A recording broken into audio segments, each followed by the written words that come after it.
Sunday at Arrowhead in the AFC title game. Mahomes is still in concussion protocol after taking a vicious hit against the Browns last Sunday. With questions about whether Mahomes will be cleared for Sunday, Andy Reid had this to say. I mean, there was a chance, back in the day that Patrick comes in. I mean, comes back in, and I think Patrick could tell you. I mean, you saw him run up the tunnel, and by the time he got to that point, he was feeling pretty good. There's a certain protocol that you have to follow, and that takes it out of the trainer's hand and player's hand and doctor's hand. All right. Can I get a Super Bowl champ? There he is. Perfect timing. Jeff Saturday, good to see you. I like the whole blue tie thing. I like the whole look. I'm going to get to Stephen A, though, here on this. What's at stake for Mahomes this weekend, Stephen A? Well, listen, if he doesn't play because of injury, nothing. But if he plays and he doesn't play well, then all the hoopla and Max Kellerman and everybody else has been giving him, we just might need to modify it just a touch. There is nothing to take away from the reality that Patrick Mahomes is great and phenomenal and a Super Bowl champion and a league MVP by the time he's 25. We got all of that. But for me, at this particular moment in time, when I look at a football world that walked around like they forgot about the greatness of Aaron Rodgers, who's about to win. Now he's showing up again. He's about to win league MVP. He's 37 years of age in his 13th season. Okay, this brother threw for 48 touchdowns, just 5 interceptions. He's in an NFC championship game. He might be in the Super Bowl come Monday. Okay? And oh, by the way, if he ends up going against Patrick Mahomes and he beats Patrick Mahomes, what are we going to say then? I know what you're going to say. So my point is that that's the only issue. That's the only debate here. I don't want anybody to let's make sure we understand exactly where I'm coming from. Patrick Mahomes is phenomenal and great. He's a champion, a league MVP, all of those things. But this notion that, guess what? There's no need to discuss who's the best in the world. It is an insult to Aaron Rodgers to think that argument is closed. It is not closed. That's a straw man argument because I always said that in other words, like it's a fake argument. Like I never dismissed Aaron Rodgers. He knows what it means. Aaron Rodgers was the best I'd ever seen until Patrick Mahomes. I still take Patrick Mahomes, but it's by a hair. Look, let me say this. This is what's on the line for Mahomes. If he doesn't play, and Aaron Rodgers goes on to win the Super Bowl, Stephen A will crown Aaron Rodgers the best player in the world. If he doesn't play this week, he's definitely going to play by the Super Bowl. If he doesn't play this week, I'm telling you right now, he ain't going to be playing by the Super Bowl because they ain't going to win without Patrick Mahomes. I agree with that, though. He ain't just coming in. There's no trick play for Chad Henne at the last second by Andy Reid, a fake of a fake. That's not going to happen. They won't be in a position to win. I think that no one in the history of the NFL, at least in my lifetime, has ever started their career like Patrick Mahomes. The first time he was a starter, he threw 50 touchdowns to 12 interceptions. One MVP of the league, was one pre-snap penalty away from going to the Super Bowl, which I believe they would have won. The next season, he improved his touchdown-interception ratio and won Super Bowl MVP by calling his own number, dropping like 15 steps, and throwing a 60-yard bomb. The next year, this season, he was the leader for MVP throughout a lot of the season. 2 Mississippi, 3 Mississippi. Oh, please, Stephen A. He was the front runner for MVP. Aaron Rodgers is going to win it. He deserved it. I just point out, Patrick Mahomes was 14-1 as a starter this year. Again, improved his touchdown-interception ratio. And here's the big thing for me, Jeff Saturday. It's the only time I've experienced this as a football fan. If he's healthy, I like his team to win the Super Bowl every year before the season starts. Patrick Mahomes is the only player I've ever seen, including Aaron Rodgers, who makes me feel that way. If Mahomes is healthy, I like the Chiefs. So, if he doesn't play, they lose. If he plays, I'm very confident they win.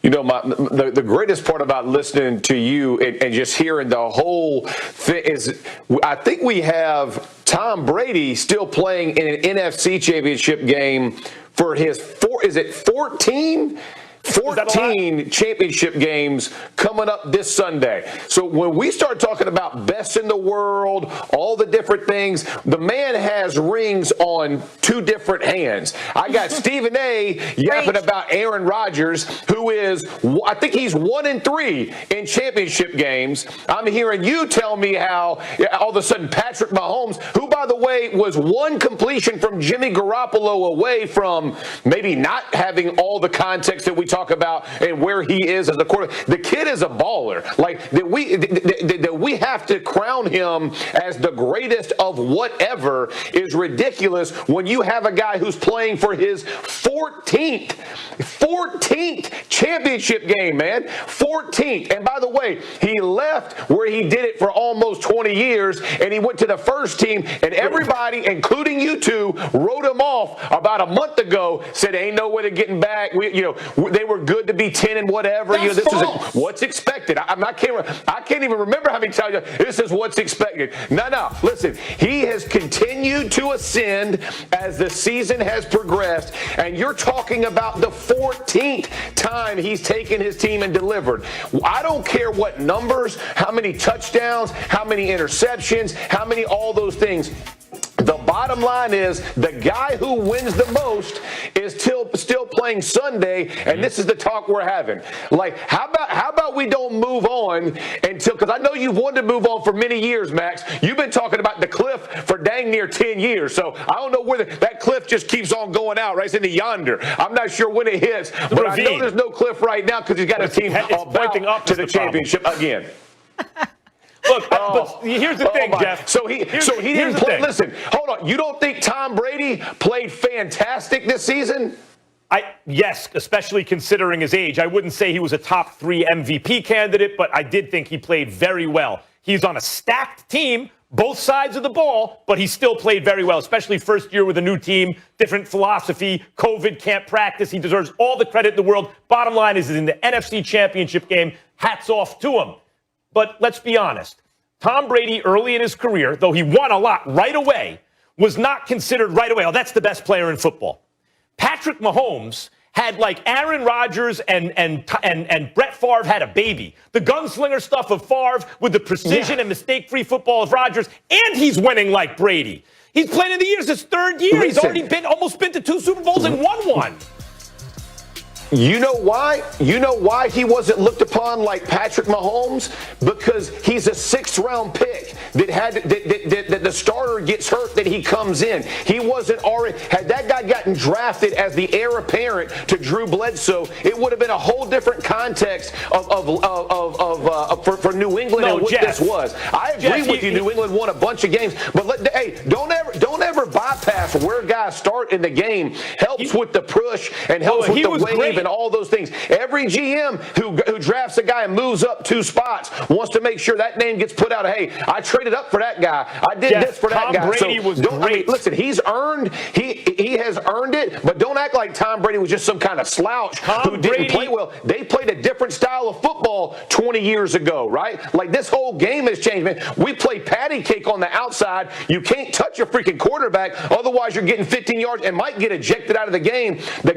So don't put numbers on me of how them dudes had to play like for real ball when I first came in. They were getting really hit, Max. We don't hit them anymore, man. We don't hit them anymore. Listen, we had Patrick Mahomes, and everybody was upset, including his parents, on social media about the hit that he took this past weekend. I'm not saying that's not fair. I'm saying it's a completely different time when you're talking about what Tom Brady has done this thing 20 years, bro. 20 years. And Aaron Rodgers for a long time as well. So when you talk about what he did, it was all because of how he came in. Mahomes' career to Tom Brady's career. I'm talking about right now. Tom Brady, early in his career, was great. You're right. You're absolutely right. 2-to-1 touchdown interception ratio, fewer yards thrown because the game was different. No question. And he did what he had to do. But let's face it, those were essentially defensive teams coached by Bill Belichick. And Brady was game manager plus early on. Be big on 3rd down, get a great field goal kicker in position to kick a field goal to win the game. As he matured and the game changed, now it's carry an offense. That came later for Tom Brady. Patrick Mahomes entered the league year 1 as a starter. This is an offensive team. You carry the offense. And he's done it so far through 3 years better than anyone who's ever done it in their first 3 years. That's all I'm saying. Jeff Saturday. Andy Reid. Jeff Saturday, I'm not scared of you. I'm not scared of you. Let me tell you something, Jeff Saturday. Okay? You have an obligation not just to articulate your argument, but to listen to others. We have religiously, I'll speak for myself because Mac doesn't even, Mac should be banned from talking about Tom Brady. Security should actually come in and score. I second that. I'm the only one who can give Tom Brady credit right now. You all assume this would happen. Not after the nonsense you spewed for the last 4 years. You don't even deserve to have a part of this conversation. But I'll tell you this, Jeff. What we recognize about Tom Brady is that Tom Brady is the greatest winner of them all in the modern era. There is no question about that. 6 Super Bowl champions, 9 Super Bowl appearances. We get all of that.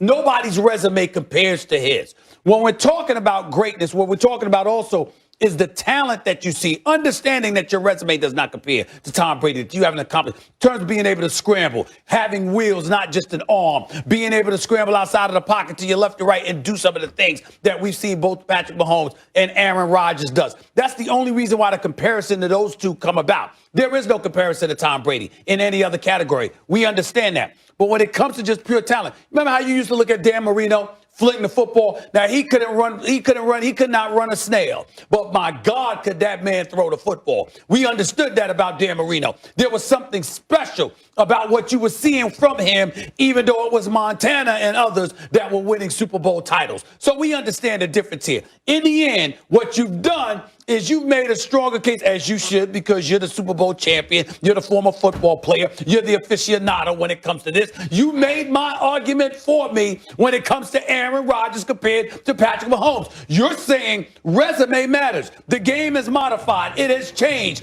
Football was played. A different brand of football was played back in the day compared to what it is now. And look at what Aaron Rodgers did back a decade ago, and look at what he's doing right now. This brother is special, and what I'm saying is, as a result of that, if you sit up there and you look at him going against Mahomes, and he ends up going to the Super Bowl against Mahomes and beating Mahomes, it would validate what I had been saying all along. Regardless of the greatness that you saw from Patrick Mahomes, it ain't written in stone that this dude is something that Aaron Rodgers never was nor ever could be. It wasn't finished with Aaron Rodgers, and Aaron Rodgers has proved that this year. And I think he's about to prove it right now. Mahomes wins so far in his career like he's Tom Brady or Joe Montana. He has an electric arm and gunslings like he's Brett Favre. He has the decision-making ability of Tom Brady or Aaron Rodgers. He can run. What can't he do? He doesn't throw interceptions. Like he has. I don't know what you've been watching. I've seen plenty of times when Mahomes doesn't look great. Plenty. Right. I haven't. Max. I haven't. Max. Let's ask this, Max. We've seen the win, or how many points they're winning by shrink, right? Pretty significantly this year from last year, right? Mm-hmm. So as the league continues to catch up, the reality is catching up with Andy Reid and Eric Bieniemy, right? Like that catch up matters. When you talked about Tom Brady coming in the league, he played for a defensive-minded coach, so they're not going to air it all out. When Aaron Rodgers was in Green Bay with Mike McCarthy, they had that Brett Favre mentality where they did want the quarterback to move. They did want him to use some athleticism. They did want him to do some different things. So when you're trying to compare those guys, so you're telling me you don't think if Aaron Rodgers had been with Andy Reid for however much time it's been, he wouldn't look identical to what Patrick Mahomes? I think so. I think Rodgers is the one guy who basically looked as good. I think Rodgers is the one guy who would have basically done what Mahomes did. By the way, third straight year, as a starter, third straight championship game. Patrick Mahomes. Yes, I think Rodgers is the one dude who could basically do what Mahomes is doing. That's what I've been telling you all along. For sure.